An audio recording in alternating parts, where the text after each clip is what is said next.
Digital Gujarat સ્કોલરશિપની અંદર form ભરવા માટે જે OTR નંબરની જરૂર પડે છે એ OTR કેવી રીતે જનરેટ કરવું એ આજના વિડીયોની અંદર આપણે જોવાના છે. એપ્લિકેશનને ખોલીશું. એપ્લિકેશનને ખોલતા અહીંયા લોગિન રજિસ્ટર એવા ઓપ્શન આવી જશે, જેના રજિસ્ટ્રેશનના નંબર ઉપર આપણે ક્લિક કરીશું. રજિસ્ટ્રેશન પર ક્લિક કરશો નીચે જે છેલ્લા બે સ્ક્રોલ બોક્સ છે એના પર ક્લિક કરીશું. અહીંયા તમારે તમારો મોબાઈલ નંબર ફિલ કરવાનો છે જે આધાર સાથે લિંક કરેલો હોય. પછી એના પર સેન્ડ OTP પર આપણે ક્લિક કરીશું. અહીંયા OTP આવી જાય એટલે તમારે અહીંયા જે 6 આંકડાનો OTP છે એ ફિલ કરવાનો રહેશે. આપણે OTP ફિલ કરી લઈએ. પછી નેક્સ્ટના ઓપ્શન પર આપણે ક્લિક કરી દઈશું. અહીંયા OTP ફિલ કર્યા પછી અહીંયા કેપ્ચા આવશે. કેપ્ચા ઘણીવાર ના આવે તો તમે રીલોડ કરશો એટલે કેપ્ચા તમારા જનરેટ થઈ જશે.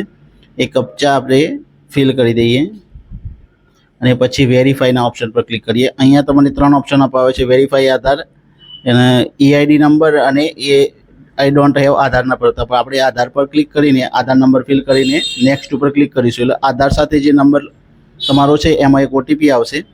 OTP આવ્યા પછી તમારું જે ફેસ ઓથેન્ટિફિકેશન છે એ થશે. તમારે લાઈવ કેમેરા સામે તમારી આંખો છે થોડી વાર ચાલુ બંધ કરશો એટલે તમારું ફેસ ઓથેન્ટિફિકેશન છે એ આ રીતે થઈ જશે. પછી અહીંયા તમારું ફેસ ઓથેન્ટિફિકેશન થયા પછી તમારું જે ડિટેલ છે આધાર કાર્ડની અહીંયા શો કરી દેશે, એ જોઈ લેવાની રહેશે.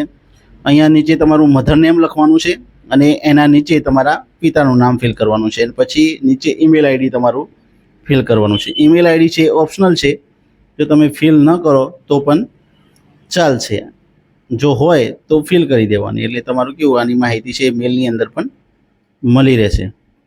પછી નેક્સ્ટ ઉપર ક્લિક કરશો એટલે તમારો OTR નંબર છે જનરેટ થઈ જશે. આ OTR નંબરને તમારે ગમે આ બુકની અંદર સેવ કરવાનું રહેશે અને સ્કોલરશિપના ફોર્મ ભરતી વખતે ફિલ કરવાનું રહેશે. Thank you.